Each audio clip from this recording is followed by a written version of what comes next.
Yeah, really liked the way we played in the first half. Thought our guys were really locked in and just played pretty well. Had some turnovers that kept us from being efficient as we wanted to be, but defensively I thought we did a nice job of making it hard on their better players, forcing them into some tough shots. That we had, we knocked a few balls loose as well, and just obviously played very well in the first 20 minutes. Could you feel like you established some pretty good momentum here going into tournament play on Friday? Yeah, I mean it's been good. I'm proud of the way our guys have bounced back. Won a couple good games here at home just to get better, which we needed to do. Needed game experience for some guys, and I didn't think we played as well in the second half, obviously, but offensively we've been pretty efficient. Tonight we took a little step back with some turnovers, got a little careless. Defensively pretty solid. Tonight, okay in some of the other games. We got work to do in those areas, but we're a new team, still finding our way. PJ's still finding his way. Clearly tonight he just didn't look as comfortable. So that's kind of what happens in these situations. Brevin's doing a nice job, but he's new, and so it's just we're a work in progress. But we've won the last three. I think we've played some good basketball at times, but we haven't put together a full 40 minutes yet. When you say PJ looks uncomfortable, is it just coming back, or is there something more to it? No, it's just coming back. I mean, I think it's really hard. I just think it's really hard, because our last visuals of him are, playing unbelievable at the end of the season, and his expectations are really high, and I think it's hard on him emotionally. I think he wants to play so well. There's times he's rushing himself a little bit. He doesn't even he's made some errors just in terms of understanding what we're trying to do and remembering some plays a couple times, and then he kind of snaps out of it sometimes, but he doesn't always, and he just hasn't had as many reps, right? And it's normal. But it's I can tell he's a little frustrated. Tonight he was more frustrated than he's been. But he's had a lot going on, in his world, and there's some other things off the court that have been challenging for him and his family, and we just got to be patient with him. He's a really good player. He's a great person, great kid. He'll snap out of it. Is that just like tonight's kind of good that he is on the sideline where he kind of can get those mental reps, I guess? Yeah, I mean it's he just needs to play, right, and we just got to keep practicing with him every day and get some game reps, and he's just going to get better as we go. But I don't know that I don't know when it's going to be that he looks like the guy he was last year. I've said it's going to take him a couple months. I mean, it's just like when I say the guy didn't do anything, all he did was rehab for most of the off season until a couple weeks to go. So it shouldn't be any shock that he's where he is right now, and he's done really well in terms of making some plays around the basket, making some shots in some of those other games. He just didn't finish very well tonight. It's got to be nice to see Alex go for 5 for 5 from Yeah, the field, shooting the very ball. nice. Yeah, good player for us. Need him to be consistent. I thought our guys got him some great shots in good positions where he's wide open, didn't have to rush many, rhythm, and that helps when he's shooting the ball in. It just continues to space the floor for other guys. Young guys got to see Porter last night. What did you see from them? You know what? Good energy, which is really important.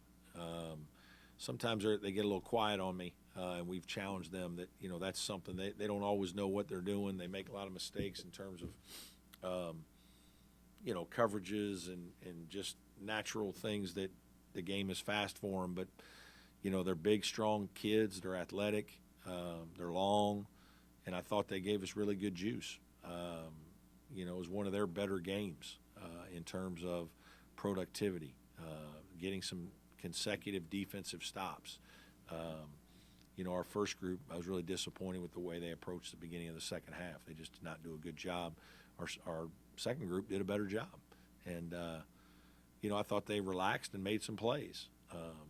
It was good to see RJ finishing around the basket, Josh had a couple nice plays, assists, and got himself one in there for sure. Wiggins had a nice corner three, got a couple dunks. I mean, they did. Dylan got in the lane a lot. They did some nice things. It was good to see. Where is RJ at with his progression? Just on the road, I don't know what to tell you. I mean, he's just, some things are natural for him and some are hard. And, they're all a work in progress. I mean, they want to do well. They want to please. It's a lot. It's a lot of information. We're trying to simplify some things for them, but sometimes you can't. Sometimes it's, you get to this point in the year and there's a sense of urgency you got to have. And we need those guys to step up. We're going to need some of those guys to give us some positive minutes as we play in these kinds of games coming up. A couple nice blocks there at the end by Middlebrooks and Nassif. But then me and ask you, have you ever had a set of brothers on a team, let alone two sets? No, It's been kind of interesting. It's kind of fun to watch them interact with one another. Dan and Jack. Dan plays harder than anybody in our program. There aren't 5 guys in the country that play harder than Dan Nassif. I mean, he is a little bit of the Tasmanian devil out there. Every once in a while, we got to tell him, be careful now. Like, let's not hurt one of our guys. And then Jack is much more relaxed, and then Chase and his brother. It's just fun to watch them interact with one another, right? Like Chase is coaching his little brother, and you can tell there's great respect. But it's a lot of fun, and the guys and everybody, we have a little fun with it every once in a while as well. Hunter has shot the ball well the last couple of games. Is his wrist bothering him a little? Still bothering him, but it's better, right? Obviously, the longer he gets away from the fall, it's better. But it's been significant now. Hunter's about as tough as they come, so he's not going to complain. But there's a reason he didn't shoot as well in some of those games. It was painful and still is. He's not 100% healthy still. He's playing through it. Did Brevin have the sleeve on his leg on Friday night? I don't even know.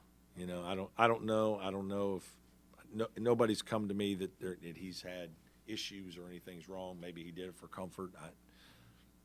Kids these days, I don't know why they do what they do all the time. But so I didn't even recognize I don't know if it was protective or fashionable. No. Coach, what will your schedule look like this week? Obviously, you're going to be celebrating. We're off tomorrow. I think we practice at 10 in the morning on Wednesday, and then shortly thereafter we'll all travel. We've got a bunch of families going, but we'll celebrate. We'll have practice on Thanksgiving morning, and then get together in a hotel and eat. We always, usually we have the team over to my house. My wife and a lot of the other wives cook, and so this is probably a win for them. They get a little bit of a year off of that, but we'll make sure to count our blessings, be thankful, and talk about some things during Thanksgiving dinner for sure. Any other questions for Coach? All right. Thanks, guys. Brad, can I grab one? Yeah, go ahead. I was going to ask, how do you try to balance wanting to get those freshmen some minutes and kind of, obviously, it seems like their length, their athleticism can be a difference, but also, you said they don't really know everything right now Yeah. that you have to do. Some of it's how they practice, right? There are times when they have poor practices, and it's hard to put them in the game when they don't practice well. Obviously, we defend the other team's actions. We run our stuff, and if they make a lot of mistakes and have trouble guarding things or remembering what we're trying to get done, it's more difficult to put them in. And certain styles and certain teams lend themselves to those guys having a better chance to play. So it's a combination of those two things probably. And with PJ, is he able to practice fully right now? Yes, he is, and he's kind of been on a 20-minute restriction. I think we're probably about done with that here soon. But up until really today, I've been kind of using that as a gauge. And so I think we'll, eventually we'll get to a point where we're past that. But, just in terms of conditioning and all the stuff that he needs to do, I don't know that he could play, 30 minutes, 32 minutes right now effectively. Depends on the style of the game. Maybe he could a little bit, but South Carolina and these other games here recently, he's been on right around a 20-minute restriction. And last one, just with Chauncey and RJ, you have that size and that ability to shoot and handle some. I think one play Chauncey had a block, led the break, and ended with a dunk. Just not only this year, but that just get you excited about the future. Yeah, it does. I think they have great. I think those guys have tremendous potential. Chauncey Wiggins Chauncey Wiggins has tremendous skill level for a young man of that size, right? He can shoot the ball, he can pass the ball, he can dribble the ball. He kind of has a good feel. Now he's got to get a lot stronger. He's got to get a little tougher. Defensively, he's got to move better. But there's tremendous potential there. And RJ's big, strong, has some physical tools you just don't coach. He's a great kid. He wants to be coached. Very good rebounder. I think they complement each other well. It's part of the reason why we signed them both. They're both great kids. They've got good futures. They really do. I think it's just like anything. You look at you look at PJ, you look at Hunter, you look at Chase, you look at a lot of our freshmen. I mean, they're completely different in 2 years, and these kids will be too.